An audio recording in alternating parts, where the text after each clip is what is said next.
მოგესალმებით მეგობრებო, მოგიკითხავთ დიდი სიყვარულით. კიდევ ერთხელ არ დავიღლები მადლობის თქმით, მადლიერებით თქვენს მიმართ, იმიტომ რომ ხართ ჩემთან, ხართ უკავშირზე.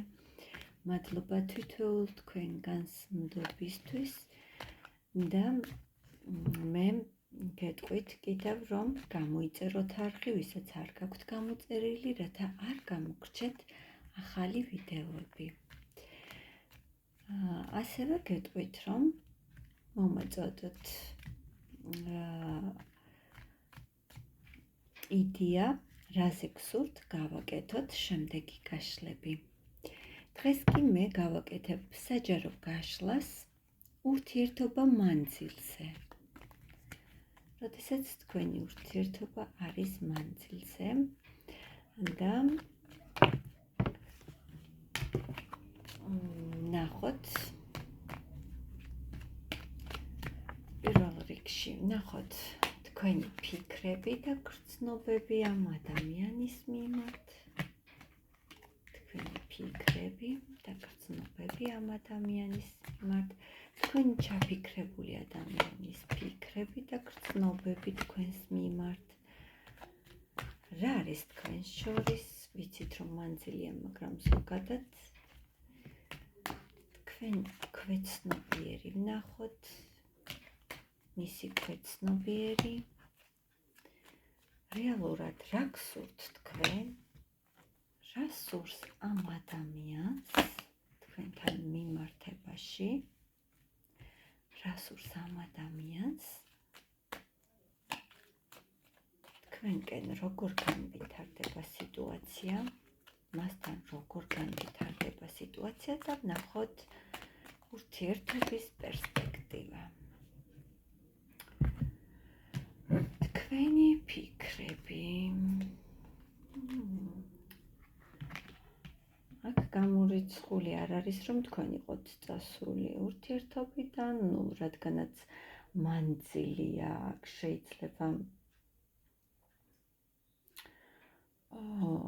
ვივარაუდოთ, რომ შეიძლება მამაკაცია წასული, ან თქვენ ხართ, არ აქვს აქ მნიშვნელობა, მაგრამ თქვენ ხართ იმ ენერგიებში ახლა, გეფიქრებათ ეს ადამიანი, რა თქმა უნდა, გეფიქრებათ, კვლავ აღიარებთ მის მომხიბლელობას, ქარიზმატულობას, მაგრამ ეს წასვლა საკმაოდ ტკივილიანია და ეს დაშორება საკმაოდ ტკივილიანია, თუმცა თქვენ ახლა ხართ იმ ეტაპზე, როდესაც ახალ გზას და ახალ შესაძლებლობებს გაყურებთ ჰორიზონტზე და ეძებთ გზას, თუნდაც აი ის სიშორე რომ შეამციროთ, ან შეიძლება ახალ პერსპექტივების მოლოდინში იყოთ, რატომაც არა, თქვენი ქვეცნობიერი. შეიძლება მეგობრებო, აქ თქვენ ქვეცნობიერში ფიქრობდეთ, რომ ეს ადამიანი ბავშვით მოიქცა ამ ურთიერთობაში და სწორედ ფიქრობდეთ, რომ ცოტა მეტი ინიციატივა რომ გამოეჩინა ამ ადამიანს, თქვენ შორის არ იქნებოდა მანძილი. ქვეცნობიერში თქვენ მაინც გაქვთ ამ ადამიანის მიმართ წყენა. რა გინდათ თქვენ ამ ურთიერთობიდან? მეგობრებო, თქვენ გსურდათ რომ ეს ურთიერთობა ყოფილიყო ლაღი და ბედნიერების მომტანი, მაგრამ ბოლო პერიოდში თქვენ გრძნობდით რომ თითქოს ის აღარ იყო, რაც უნდა ყოფილიყო. როგორ გსურთ რომ განვითარდეს? მეგობრებო, აქ თქვენ თავს უნდა კითხოთ, თითქოს აღარც გინდათ ეს ურთიერთობა, როგორიც იყო აქამდე და თითქოს რაღაც ბარიერს მართავთ აი ამ ყველაფრის წინაშე, შეიძლება აი ამ მოგონებების წინაშე და განვლილი გზის წინაშე ერთგვარ ზღურბლს ავლებთ და აღარ გინდათ თითქოს რომ აი ეს ყველაფერი გულთან ახლოს მიიტანოთ, რაც გაიარეთ და რაღაც მომენტში თქვენ მაინც ახალი გზისკენ იყურებით და რაღაც სიახლეების მოლოდინში ხართ. ნახოთ ამ თქვენ ჩაფიქრებული ადამიანის ფიქრები მიუხედავად იმისა, რომ ამ ადამიანს აქვს სიზმრებიც, წარსულის მოგონებებზე აქვს მონატრებაც, გარკვეულწილად ჩაკეტილია თავის გრძნობებში და გადართულია ახლა თავის ფინანსურ კეთილდღეობაზე, თავის რუტინულ მუშაობაზე, სამსახურეობრივი მოვალეობის პროფესიონალურ დონეზე შესრულებაზე და მიუხედავად იმის, რომ დარდობს ეს ადამიანი, ამას არ ამჟღავნებს მეგობრებო, მისი ქვეცნობიერშიც სწორედ ეს აქვს ამ ადამიანს. ვერ მოგატყუებთ და ვერ გეტყვით, რომ თქვენსკენ მომავალი გეგმავდეს თქვენსკენ წამოსვლას ახლა და ამჟამად ის სრულიად მოცულია. შეიძლება ჰქონდა ფინანსური კრიზისი და ახლა სწორედ იმით არის დაკავებული, რომ აი ეს ფინანსური სტაბილურობა შეინარჩუნოს.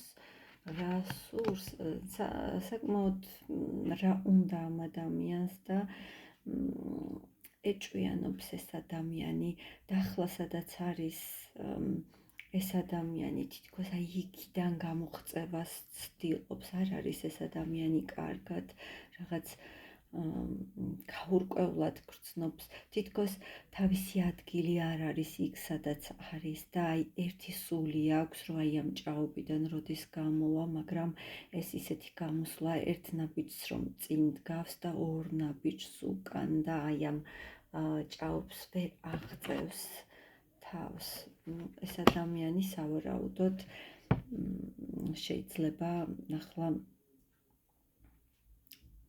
ოჯახშია, შეიძლება სამკუთხედი იყო და ოჯახშია, ან ამ ადამიანს აქვს საზოგადოებრივი ნორმები და დოგმები, რასაც ვერ აბიჯებს და სწორედ აქედან სურს გამოღწევა, მაგრამ ძალა არ ყოფნის, რომ აი ამ დოგმებიდან გამოაღწიოს. თქვენ შორის ახლა ორივე, თქვენც მეგობრებო გადართული ხართ და დაკავებული ხართ იმით, რომ მიხედოთ საკუთარ თავს, შეიძლება გარეგნობას, იმიჯი შეიცვალოთ, დაკავებული ხართ თქვენი საკუთარი თავით, ფინანსებით, კეთილდღეობით და ეს ძალიან კარგია და ეს ადამიანიც როგორც გითხარით თავის ფინანსურ სფეროზეა გადართული. პერსპექტივა რა იქნება? ისი არასოდეს აღარ იქნება, როგორც ადრე იყო მეგობრებო, ვერ მოგატყუებთ, რას გულისხმობს, აქ სიკვდილის არკანი ამოვიდა, ეს ორივემ გაიარეთ დიდი ტრანსფორმაცია, რა პერსპექტივა იქნება დასასრულია მეგობრებო, შეიძლება რაღაც მოლაპარაკებაზე წამოხვიდეთ, ან რაღაც გარკვევა მოინდომოთ სიტუაციის, მაგრამ აქ მე ვხედავ დასასრულს და თუ თქვენი გაშლა არ არის, მიხვდებით, რომ ეს საჯარო გაშლა და ყველაზე არ რეზონირდება, თუ თავიდანვე არ დაემთხვა სიტუაცია თქვენ თავზე, ნუ მიიღებთ, ნუ დაიპროგრამებთ მეგობრებს თავს, მაგრამ აქ ყველა ვარიანტში მიჩვენებს, რომ მიუხედავად მოლაპარაკებისა, თუ შედგება თქვენ შორის, აქ მაინც ისი აღარასოდეს აღარ იქნება, როგორც ადრე იყო და მე აქ ვერ მოგატყუებთ და არც გირჩევთ, რომ თავი მოიტყუოთ, აქ მე ვხედავ დასასრულს და შეიძლება არც იყოს ცუდი, იმიტომ რომ ყოველი დასასრულის შემდეგ ახალი დასაწყისია და მე საუკეთესო დასაწყისს გისურვებთ, ყველაფერს საუკეთესოს გისურვებთ და დაგემშვიდობებით მომავალ გაშლამდე. ნახვამდის.